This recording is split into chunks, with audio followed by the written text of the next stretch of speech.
Vamos conhecer aqui a nossa Grace Hopper, tenente da Marinha Americana. Lá na década de 40, atuou em vários projetos para o governo, ali no período de guerra e pós-guerra. Os registros do que aconteceu durante o período de guerra, né, até hoje não são tão públicos, né? E ela era uma matemática, uma engenheira. Como eu falei, é difícil descrever o que uma pessoa naquela época era, porque eles eram meio que tudo, né? A pessoa tinha que entender de hardware, que é o equipamento, de software, que era o programa. O próprio programa, normalmente ele era gravado em fitas magnéticas, ainda não existia nem o cartão perfurado, gente. Então era um negócio muito diferente. A programação era feita em chaves, né? Então como se fosse um disjuntor, né? Como fosse uma chave, pequenas chavinhas que você ligava e desligava, que eram chamadas de relés, não tinha monitor, então as informações elas apareciam como luzinhas que piscavam e significavam um bit, né, um 0 ou 1, e a pessoa tinha que converter aquilo no que significava, né? Depois de um tempo surgiram máquinas que meio que imprimiam, né, o que estava acontecendo, mas era um mundo para o nosso padrão de hoje, do que a gente está acostumado, né? A gente é uma geração mais Nutella, muito mais Nutella. Eles eram raiz mesmo, né? Então era uma coisa muito mais complexa trabalhar em computação naquela época do que hoje, né? E bem, no dia 9/9, olha só que interessante, isso aqui é uma fotografia, né, do documento original que está no Museu Smithsonian, em Washington, né, capital dos Estados Unidos, e aqui mostra 9/9, 1947, né, o registro, né, ela começou às 8 horas da manhã. Manja a gente fazendo aí um caso de teste, um log de teste para registrar as atividades. Olha só que interessante. 8 horas ela começou as atividades dela. Às 10 horas ela parou, né, para executar uma ação. Aqui são cálculos que ela estava anotando os resultados, né, que a máquina deu. Então o computador naquela época basicamente era uma máquina de calcular gigante para fazer cálculos muito complexos, seja para cálculos nucleares, seja para cálculos balísticos, né? E mesmo questões orçamentárias, né? Enfim, então era um uso bem específico. Então ela foi checar, né? Se estava correto. Então ela faz um valor, depois ela vem aqui para fazer o ajuste da correção. Ela continua registrando, né? E aferindo se a medição está correta ou não, tá vendo? Então já tinha aquela questão do resultado esperado, né? Da checagem. E ela vai checando os vários relés, os vários equipamentos, essas chavinhas, né? E às 11 horas ela começa a fazer um teste de sino, né, para o cálculo. Depois, às 15h25, ela começa a realizar um teste de multiadição. E às 15h45, né, ela encontra, né, essa mariposa que estava gerando um mau funcionamento na chave, né, no relé 70, né, do painel F, e ela não só encontra, como ela também gera uma evidência, né, uma evidência que está hoje historicamente armazenada lá no museu, exatamente como esse papel, né, ok? Ela passou aqui um durex, né, e registrou aqui o primeiro bug. Então ele era um inseto mesmo, porque esses equipamentos, eles tinham um eletromagnetismo muito forte, né, eles atraíam insetos. Mais tarde, né, até em outros tipos de dispositivos, haviam também válvulas, que era um tipo de lâmpada que atraía muito, né, e gerava muito esse tipo de problema, tá bom? E vamos lá. E aí tem uma coisa interessante, ela coloca aqui no registro, né, que é o primeiro caso atual de um bug sendo encontrado. E essa é uma frase muito marcante, porque olha só, ela estava fazendo um teste num computador chamado Mark II. Se ele era o Mark II, então existia um Mark I. E é muito pouco provável que o Mark I fosse o único computador perfeito que a humanidade já construiu e que não deu nenhum tipo de problema, nenhum tipo de defeito. Então, quando ela fala que é o primeiro registro de um bug encontrado, ela também está se referindo que é o primeiro registro nesse computador, né? E porque outros computadores existiram e provavelmente eles também eram afetados por esse tipo de problema, né? Mas esse é o primeiro que a gente tem um registro, né? Que ficou para a história, né? De que realmente foi encontrado. E a gente pegou, né? Toda a comunidade pegou emprestado esse termo bug, não só para insetos, que hoje não são um problema tão grande, apesar que não sei se vocês viram que ano passado, né? Não sei se foi ano passado, começo desse ano, uma pessoa lá nos Estados Unidos teve um problema com um tablet, né, com o iPad, que as formigas entraram e, pelo mau funcionamento que elas geraram, as formigas compraram livros na Amazon. Então, para a gente ver que mesmo hoje, passados 74, 75 anos, de vez em quando alguns equipamentos acabam atraindo insetos, gerando algum problema ainda hoje. Mas, no nosso caso, profissionalmente, os bugs não são insetos, né? São coisas que a gente acaba sofrendo, né? As empresas, os profissionais, os usuários, clientes, por falhas de comunicação, falhas de entendimento, pela própria mudança das coisas, da tecnologia, das regras de negócio. Então, hoje, acaba sendo mais perigoso e acaba sendo também mais difícil encontrar, né? Então, aqui uma imagem emblemática da Grace, né? Com o primeiro bug. A Grace, ela foi uma mulher incrível, né? Muito à frente do seu tempo, né? Olha aqui uma mulher dando aula nos anos, aqui já acho que já são anos 60, né? Já um pouco depois, mas ela dando aula de COBOL. Quem não sabe, a Grace Hopper, que descobriu o primeiro bug, né? Ela também foi a criadora da linguagem COBOL, para que as pessoas pudessem programar sem precisar ficar olhando as luzinhas, as lâmpadas acendendo. Então, embora o COBOL pareça uma linguagem muito antiga, e que é uma linguagem que sempre alguém comenta que está em desuso, ela ainda existe até hoje. Aliás, eu perdi muito dinheiro, eu devia ter investido todo o dinheiro que eu ganhei na minha vida na Microfocus, né?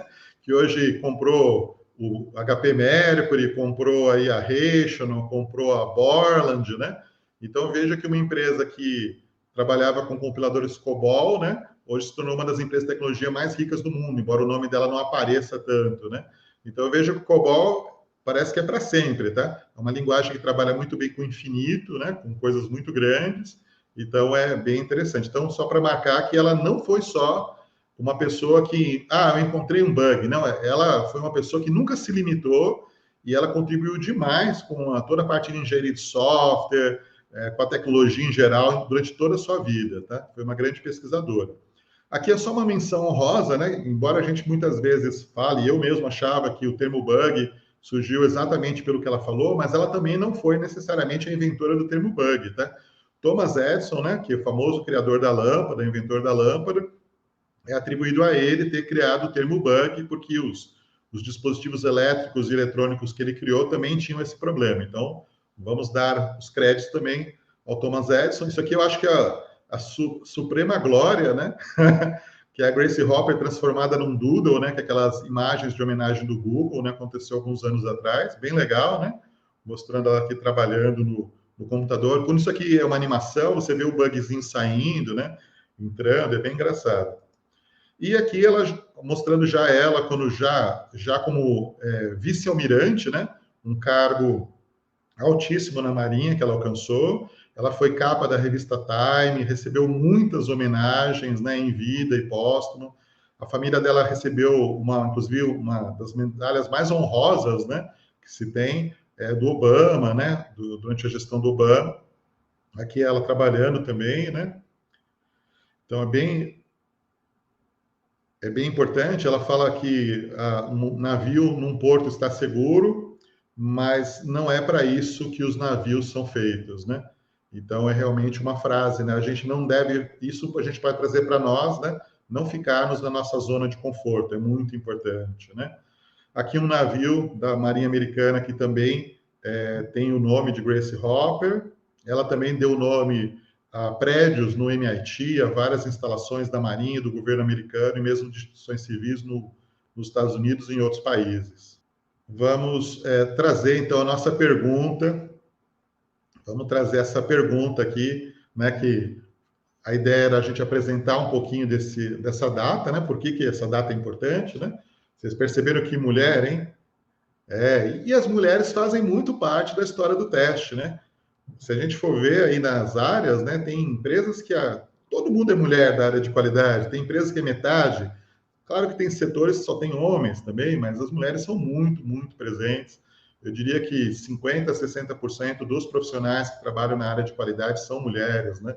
Então, meus parabéns por esse excelente exemplo que nós temos para acabar com qualquer ranço, qualquer preconceito que ainda possa existir.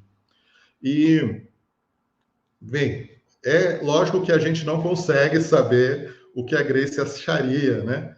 De se ela registraria ou não. A gente pode colocar de um lado, né? Existe essa polêmica hoje em dia, principalmente em equipes ágeis, né? Não precisa registrar, não. Você encontrou um defeito, me conta. Eu confio que você achou, me diz onde é, eu vou lá, corrijo. Não precisa abrir.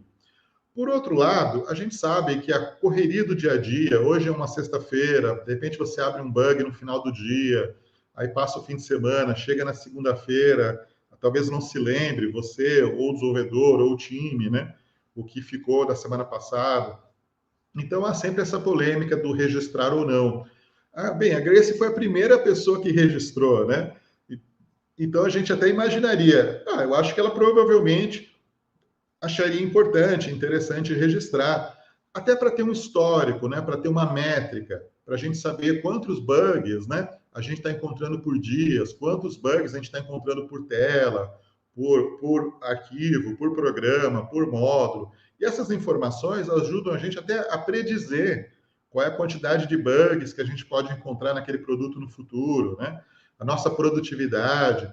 Então, eu acho que existem vários benefícios de você registrar o defeito, seja no Gira, no TFS, no Azure DevOps, no Mantis, na ferramenta que você tiver. Eu acho que existem mais benefícios que malefícios. É claro que você, na correria de hoje, você talvez não precise fazer um registro tão formal como antigamente, e você possa, inclusive, usar a própria tecnologia com prints, com vídeos, com logs, ao invés de gastar tempo descrevendo ali detalhadamente. Às vezes um vídeo curto, ele é muito autoexplicativo, né? E já serve de evidência.